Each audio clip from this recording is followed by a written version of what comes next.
பொன் ராதாகிருஷ்ணன் சார்ந்திருக்கும் அமைப்புதான் காமராஜரின் வீட்டை எரித்து அவரை கொல்ல முயன்றதாக காங்கிரஸ் கமிட்டியின் சட்டப்பேரவை குழு தலைவர் ராஜேஷ்குமார் விமர்சித்துள்ளார். அவருடன் நமது செய்தியாளர் ரமேஷ்குமார் நடத்திய கலந்துரையாடலை தற்போது பார்க்கலாம்.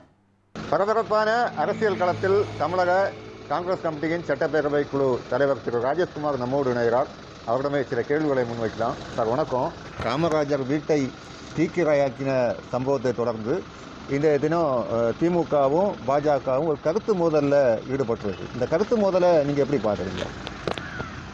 அதாவது பாரதிய ஜனதா கட்சியினுடைய முன்னாள் மத்திய அமைச்சர், அவர் ரொம்ப அனுபவம் வாய்ந்த ஒரு அமைச்சர், வயது முதிர்ந்தவர்.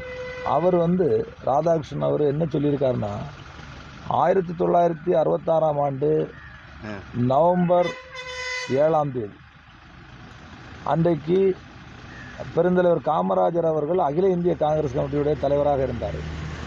அன்றைக்கு இந்திய அளவில் பசுவதை அந்த தடை சட்டத்தை பெருந்தலைவர் காமராஜர் அவர்கள் எதிர்த்தார்கள்.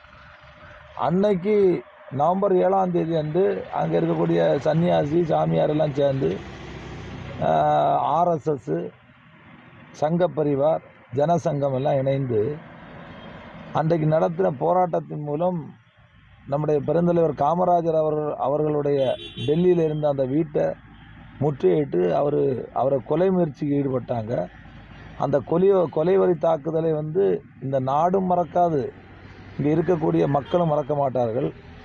அதனால் அந்த தினத்தை ஈவரா பெரியார் அவர்கள் சொன்னார். அந்த நவம்பர் 7 கருப்பு தினம், இந்தியாவுக்கு இது ஒரு மிகப்பெரிய கருப்பு தினம் என்று சொன்னார். அந்த அடிப்படையில் அந்த கருப்பு தினத்தை அனுஷ்டிக்கின்ற விதமாக நம்முடைய மதிப்பிற்குரிய பால்வளத்துறையுடைய அமைச்சர் அவர்கள் கன்னியாகுமரியில் இருக்கக்கூடிய பெருந்தலைவர் காமராஜர் அவர்களுடைய மணிமண்டபத்துக்கு சென்று அந்த தினத்தை கருப்பு சட்டை மூலம் அந்த தினத்தை மக்களுக்கு சொன்னார். அது அதை பற்றி இவருக்கு ஏன் கோபம் வருது? இவங்க அமைப்பு தானே பெருந்தலைவர் காமராஜருக்கு வீடோடு சேர்ந்து தீட்டு கொளுத்து முயற்சி எடுத்தாங்க. அவங்க பெருந்தலைவர் காமராஜரை சொல்லி எப்படி அரசியல் பண்ண முடியும்? அந்த ஆன்மா எந்த காலத்திலும் பாஜகவுக்கு அது மன்னிப்பு கொடுக்காது, மன்னிப்பே இருக்காது. அதனால் இது மாதிரியான விஷயங்கள் மக்களுக்கு நல்லா தெரியும்.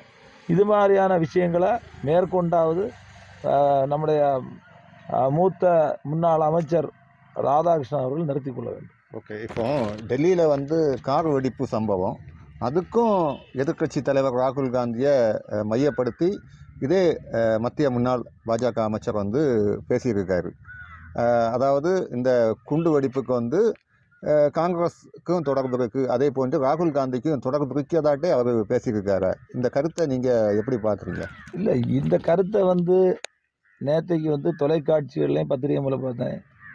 உண்மையாகவே ஒரு மூத்த அமைச்சர் அவர் சுயநினைவோடு தான் பேசுகிறாரான்னு எனக்கு ஒரு சந்தேகம் இருக்குது. ஏன்னா டெல்லியில் கார் மூலம் அந்த குண்டு வெடிப்பில் 13 பேர் கொல்லப்பட்டிருக்கின்றார்கள். அந்த வேதனையான ஒரு தருணத்தில் அங்கே இருக்கக்கூடியது யார்? உள்துறை அமைச்சர். அவங்களுடைய கட்டுப்பாட்டில் தான் டெல்லி இருக்குது, மத்திய அரசாங்கத்தினுடைய கட்டுப்பாட்டில். அப்போ அவங்களுடைய அரசாங்கம் தான் இருக்குது, பாஜக அரசாங்கம் தான் இன்றைக்கி மத்தியில் இருக்குது. அப்படி இருக்கக்கூடிய டைமில் ஒரு வெடிகுண்டு கலாச்சாரத்தின் மூலமாக 13 உயிர்களை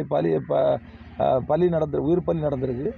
ஒவ்வொரு காலகட்டத்தில் நீங்கள் பார்த்தீங்கன்னா 2019 இதே மாதிரி புல்வாமா தாக்குதல், 40 சிஆர்பிஎஃப் இராணுவ வீரர்கள் இறந்தாங்க. அதுக்கு பிறகு நீங்கள் பஹல்காம் தாக்குதல் காஷ்மீரில் நடந்து அதில் 26 பேர் கொல்லப்பட்டாங்க. இதெல்லாம் அவங்க அரசாங்கம் இருக்கக்கூடிய டைமில் நடந்த விஷயம். அதனால் இது யார் பொறுப்பேற்கணும்? நிச்சயமாக மத்தியில் இருக்கக்கூடிய பாரதிய ஜனதா கட்சி தான் பொறுப்பேற்கணும். நியூஸ் 7 தமிழுக்காக கன்னியாகுமரி மாவட்டத்திலிருந்து ரமேஷ்குமார்.